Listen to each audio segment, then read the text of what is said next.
Hi everyone. Almost 2024 ఎండ్కి వచ్చేసింది. నేను 2024లో ఎలా అయితే ఉండాలి అని అనుకున్నానో టు మై మ్యాక్స్ అలానే ఉన్నాను. I spend lot of time. ఎంత అంటే 24 అవర్స్ని ఇంతలా ఎంజాయ్ చేయొచ్చా అనేలాగా ఎంజాయ్ చేశాను కొన్ని రోజులు. And I never regret for anything this year, especially either it could be family or friends or even office. Everywhere I have tried my best and it's good year. కానీ నాకు ఏమనిపిస్తుంది అని అంటే, నేను చాలా రీల్స్ చేశాను, చాలా హ్యాపీగా ఉన్నాను, చాలా ప్లేసెస్ తిరిగాను, చాలా ఎంజాయ్ చేశాను, ఎవ్రీథింగ్ ఈజ్ గుడ్. కానీ అంత కోపం, అంత నవ్వుతూ కూడా నాకు చాలా కోపం వచ్చేది.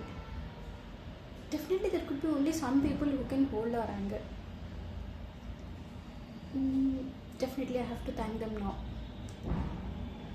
ఎంతలా అంటే నేను ఎందుకు అరుస్తున్నానో కూడా నాకు తెలిసేది కాదు, అండ్ నేను ఎంతవరకు అరుస్తున్నానో కూడా నాకు తెలిసేది కాదు. But still they stood my side. నేను ఎంత అరిచినా కూడా నన్ను వదిలి వెళ్ళిపోలేదు. నేను ఎంత కోప్పడినా కూడా నన్ను తిరిగి అరవలేదు. Not because of the age, but because of the love. I realized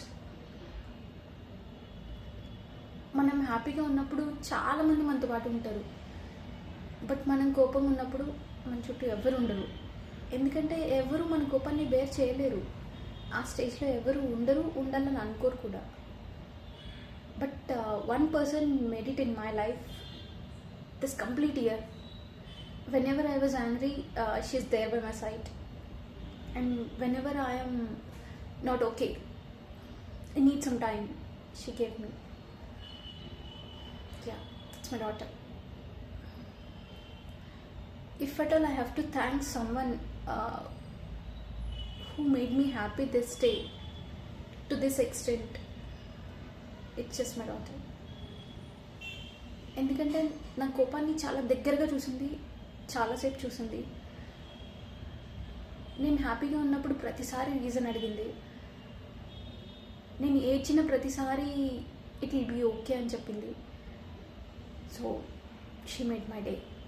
she made every day as my day and I thank her. అదన్న తర్వాత చాలామంది చాలా రకాలుగా ఎంజాయ్ చేశాను. ఫ్రెండ్స్ని గ్యాదర్ చేశాను. ఆఫీస్లో చాలా కూల్ ఎన్విరాన్మెంట్ని క్రియేట్ చేసుకున్నాను. It's all good.